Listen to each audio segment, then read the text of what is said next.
안녕하세요. 68세 된 박영희입니다. 지난주에 막내딸이 손에 간호사 임용 통지서를 들고 와서는 엄마 이제 고생 끝났다고 하면서 눈물을 펑펑 쏟더라고요. 그 모습을 보니까 30여 년 전 일들이 주마등처럼 스쳐 지나가면서 가슴이 뭉클해져서 저도 모르게 따라 울었습니다. 6남매를 키우면서 30년간 새벽 배달을 했던 이야기 혹시 들어보실래요? 제가 결혼한 게 1970년이었어요. 그때는 지금처럼 가족계획이니 뭐니 하는 말도 별로 없었고 아이들이 하나씩 들어서다 보니까 어느새 6남매가 되어 있더라고요. 첫째부터 막내까지 12살 터울이니까 집안이 늘 북적북적했죠. 남편은 부산에 있는 신발 공장에서 일했는데 당시 월급이 18만 원 정도였어요. 6남매 키우는 집에 18만 원이면 얼마나 빠듯했겠어요. 월세만 5만 원에 생활비까지 하면 늘 2만 원씩 모자랐거든요. 그때 살던 집이 사하구 삼복도로에 있는 연탄 보일러 집이었는데 경사가 워낙 가팔라서 겨울에는 길이 얼면 올라가기도 힘들었어요. 하지만 그래도 6남매가 뛰어놀 수 있는 마당이 있어서 좋았죠. 1982년인가 그쯤이었을 거예요. 막내가 갓난아기였는데 분유값이 없어서 이웃집에 가서 빌려야 하는 상황이 됐어요. 그날 새벽에 남편한테 말했죠. 여보, 나도 뭔가 일을 해야겠어요. 남편이 그러더라고요. 당신이 일하러 나가면 애들은 누가 봐? 그때 제가 대답했어요. 새벽에 일하면 아이들 깨기 전에 집에 올 수 있을 것 같은데. 그래서 알아본 게 우유 배달이었어요. 새벽 4시에 시작해서 7시면 끝나니까 아이들 학교 가기 전에 집에 돌아올 수 있었거든요. 월급도 12만 원이면 그때로서는 꽤 괜찮은 편이었고요. 처음 시작할 때는 정말 막막했어요. 6남매 키우던 30세 여자가 할 수 있는 일이 많지 않았거든요. 그래도 아이들 생각하니까 용기가 났죠. 1982년 3월부터 우유 배달을 시작했어요. 새벽 4시에 일어나는 게 얼마나 힘든지 몰라요. 처음 한 달은 몸이 적응을 못해서 하루 종일 비몽사몽이었죠. 우유 배달소에서 우유통을 받아서 삼복도로 골목골목을 다니면서 각 집 앞에 놓고 오는 거였어요.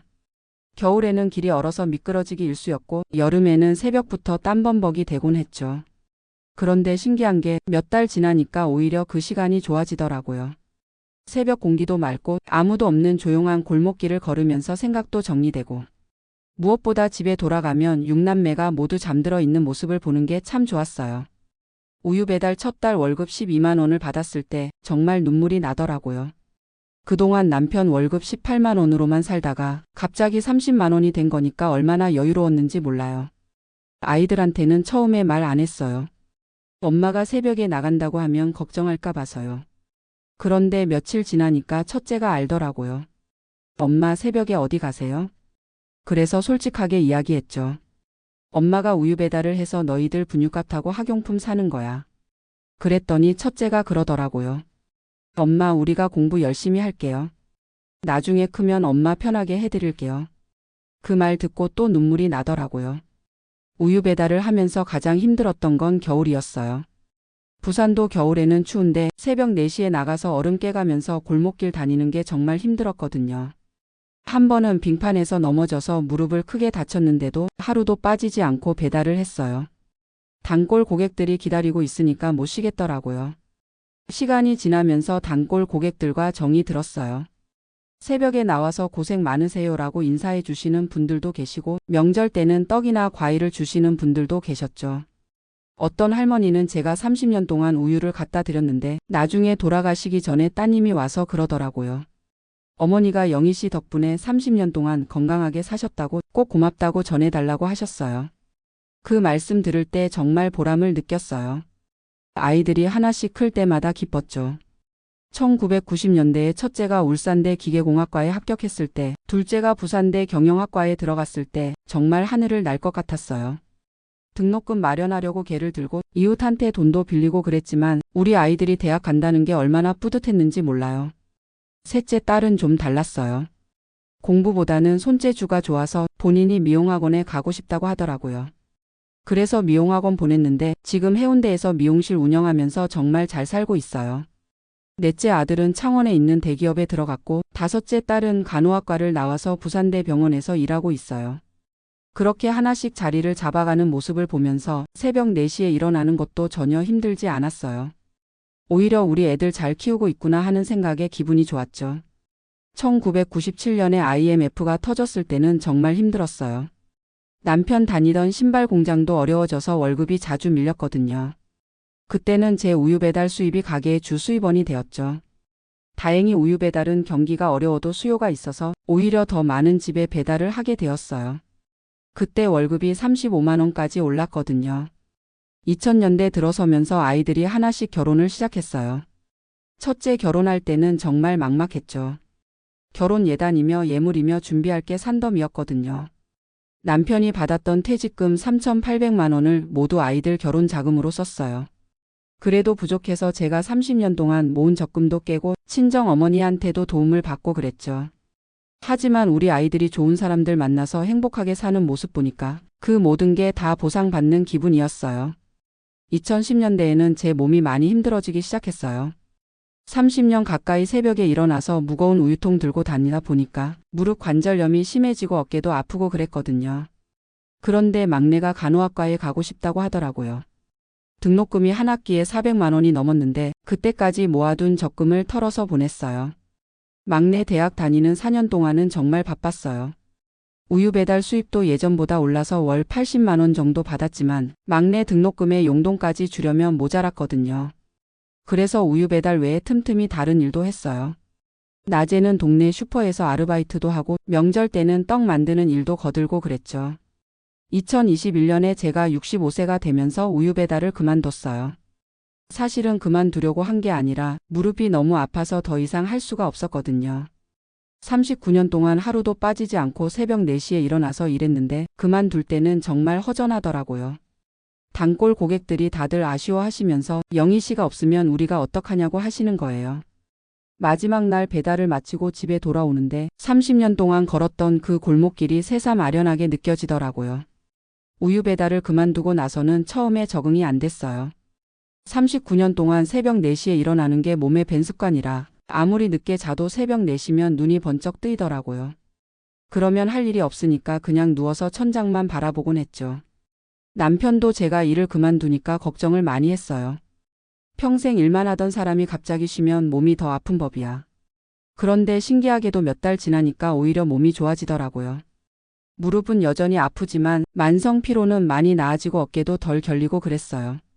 제가 일을 그만두고 나서 가장 좋았던 건 손자녀들과 보내는 시간이 많아진 거예요. 그동안은 새벽에 나가고 낮에는 집안일 하느라 바빠서 손자녀들이 와도 제대로 놀아주지 못했거든요. 지금은 첫째부터 막내까지 손자녀가 총 12명이에요. 주말이면 우르르 몰려와서 할머니 집에서 뛰어노는데 그 모습 보면 정말 행복해요.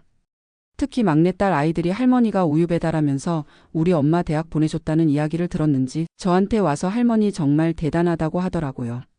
그럴 때마다 가슴이 뭉클해져요. 경제적으로는 지금이 가장 안정된 것 같아요. 남편이랑 제가 받는 국민연금이 한 달에 113만 원, 기초연금까지 하면 165만 원 정도 돼요. 생활하기에는 충분하죠. 39년 동안 우유 배달하면서 틈틈이 모은 적금도 4,800만 원 정도 있고 전세로 살고 있는 집도 나름 안정되어 있어서 자녀들한테 부담 주지 않고 살 수 있어요. 가끔 아이들이 용돈을 주려고 하면 엄마는 이제 충분해 너희들이나 잘 챙겨라고 해요. 정말로 이제는 만족스러워요. 돌이켜보면 39년이 참 빨리 지나간 것 같아요. 새벽 4시가 무서웠던 날들도 있었고 비 오는 날 무거운 우유통 들고 미끄러진 날들도 있었지만 지금 생각해보면 그 모든 게 다 추억이에요. 제일 기억에 남는 건 아이들이 하나씩 좋은 소식을 가져올 때마다 새벽 배달길에서 혼자 우리 애들 참 잘한다고 중얼거렸던 거예요. 그때는 정말 피곤한 줄도 모르고 힘이 났거든요. 특히 IMF 때는 정말 힘들었는데 그때 아이들이 엄마 덕분에 우리가 공부할 수 있다고 하면서 공부를 더 열심히 하더라고요. 그 모습 보면서 내가 하는 일이 헛되지 않구나 싶었어요. 지금 6남매가 모두 각자 자리에서 열심히 살고 있어요. 첫째는 울산에서 기능직으로 일하면서 두 아들 잘 키우고 있고 둘째는 부산에서 자동차 정비소를 운영하면서 나름 성공했어요. 셋째 딸은 해운대에서 미용실을 하는데 손님들이 워낙 많아서 예약을 미리 잡아야 할 정도예요. 엄마가 성실하게 사는 모습을 보고 배웠다고 하더라고요. 넷째는 창원에 있는 대기업에서 관리직까지 올라갔어요.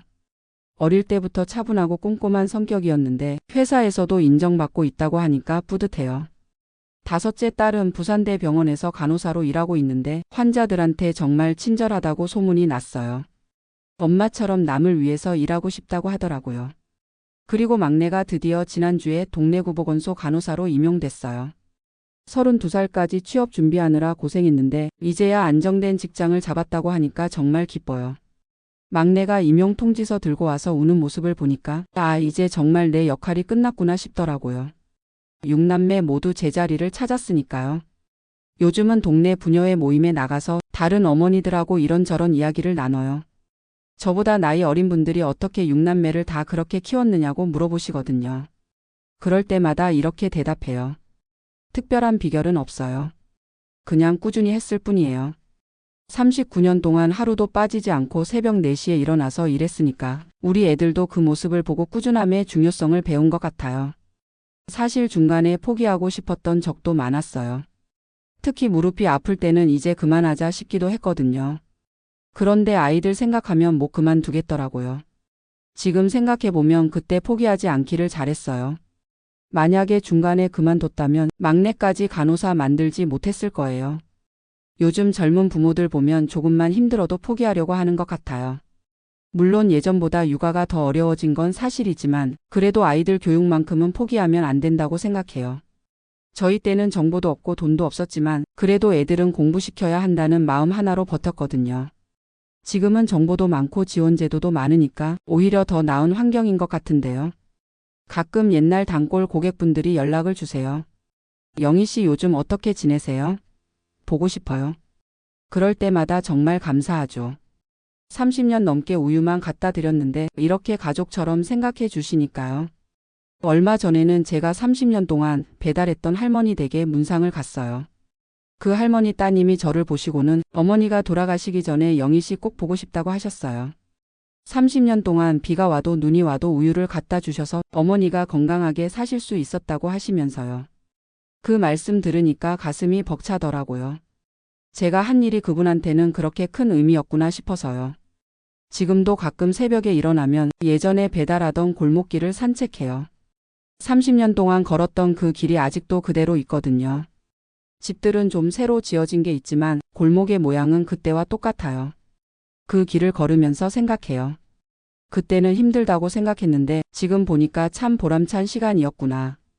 특히 겨울 새벽에 혼자 걸으면서 우리 애들 잘 키우고 있나 하고 중얼거렸던 그 시간들이 지금은 가장 소중한 추억이에요. 요즘은 건강관리에 신경을 많이 써요.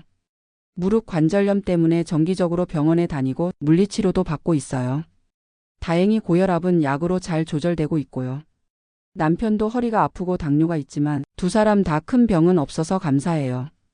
이 나이에 이 정도면 건강한 편이죠. 자녀들이 가끔 병원비 우리가 낼 테니까 좋은 데서 치료받으세요 라고 하는데 지금까지 받아온 국민연금과 기초연금으로도 충분해요. 괜히 애들한테 부담 주고 싶지 않거든요. 대신에 손자녀들 용돈은 제가 챙겨줘요. 39년 동안 모은 적금이 있으니까 그걸로 손자녀들 학용품 사주고 옷도 사주고 그래요. 그게 할머니로서 할 수 있는 마지막 역할인 것 같아서요. 작년에는 첫째 손자가 대학에 합격했어요. 할아버지 할머니가 그렇게 고생해서 아버지를 키웠다는 이야기를 들었는지 할머니 저도 열심히 공부해서 나중에 할머니 자랑스럽게 해드릴게요 라고 하더라고요. 그 말 듣고 또 눈물이 나더라고요. 3대에 걸쳐서 이런 마음이 이어지는구나 싶어서요. 지금 제가 가장 행복한 순간은 온 가족이 모이는 명절이에요. 6남매와 배우자들 그리고 12명의 손자녀까지 모이면 우리 집이 북새통이 돼요. 그때 손자녀들이 할머니가 새벽 배달해서 우리 아빠 엄마들 공부시켜줬다는 이야기를 하면 정말 뿌듯해요. 내가 한 일이 3대에 걸쳐서 이렇게 기억되는구나 싶어서요. 며느리들도 참 고마워요. 저한테 어머니 덕분에 남편이 그렇게 성실한 사람이 된 것 같아요 라고 하거든요. 사위들도 장모님처럼 성실하게 살고 싶어요 라고 해요. 그럴 때마다 그냥 할 일을 했을 뿐이라고 하지만 속으로는 정말 기뻐요. 요즘 젊은 분들한테 꼭 하고 싶은 말이 있어요. 지금 힘들어도 포기하지 마세요. 저도 30년 전에는 언제까지 이렇게 살아야 하나 싶었거든요. 그런데 지금 보니까 그 힘들었던 시간들이 다 의미가 있었어요. 아이들한테는 성실함을 가르쳐줬고 저한테는 보람과 자부심을 줬어요. 특히 다자녀 가정 어머니들한테 말하고 싶어요. 아이들이 많다고 포기하지 마세요. 각자의 적성은 다르지만 기본적인 교육만큼은 다 시켜줄 수 있어요. 우리 셋째처럼 공부보다는 기술이 맞는 아이도 있고 막내처럼 늦게 피는 아이도 있어요. 중요한 건 끝까지 포기하지 않는 거예요. 그리고 경제적으로 어려운 가정들한테도 말하고 싶어요. 당장은 힘들어도 꾸준히 하다 보면 길이 보여요. 저도 6남매 키우면서 이걸 어떻게 다 감당하나 싶었지만 하루하루 최선을 다하다 보니까 여기까지 왔거든요. 무엇보다 중요한 건 가족이 함께 마음을 모는 거예요. 저희는 힘들 때마다 가족끼리 의논하고 서로 격려하면서 버텼어요. 그게 가장 큰 힘이었죠. 지금 저는 정말 만족스러운 노년을 보내고 있어요. 6남매 모두 건강하고 행복하게 살고 있고 손자녀들도 밝고 건강하게 자라고 있어요. 39년 동안의 새벽 배달이 힘들었지만 그 시간들이 있었기에 지금의 행복이 있는 것 같아요. 새벽 4시가 무서웠던 그 시간들이 결국은 우리 가족의 희망을 만들어준 시간이었어요. 6남매 키우는 게 힘들었지만 지금은 6배의 행복을 받고 있어요. 포기하고 싶었던 순간들이 많았지만 버텨낸 만큼 보상이 있더라고요. 혹시 지금 저처럼 어려운 상황에 계신 분들이 있다면 꼭 기억해 주세요. 힘든 시간도 언젠가는 지나가고 꾸준히 노력한 만큼 반드시 결과가 있다는 걸요. 제가 39년 동안 새벽 4시에 일어나서 배달을 할 수 있었던 건 아이들 때문이었어요. 사랑하는 사람을 위해서라면 사람은 생각보다 훨씬 강해질 수 있어요. 지금도 가끔 새벽에 눈이 떠지면 감사한 마음이 들어요. 건강하게 일할 수 있게 해주신 것도 감사하고 6남매 모두 잘 키울 수 있게 해주신 것도 감사하고 지금 이렇게 평안한 노년을 보낼 수 있게 해주신 것도 감사해요. 앞으로는 건강관리 잘 하면서 손자녀들과 더 많은 시간을 보내고 싶어요. 그리고 기회가 되면 제 경험을 나누면서 다른 어머니들에게도 힘이 되고 싶고요. 39년간의 새벽 배달 정말 힘들었지만 후회하지 않아요. 그 시간들이 있었기에 지금의 우리 가족이 있으니까요. 감사합니다.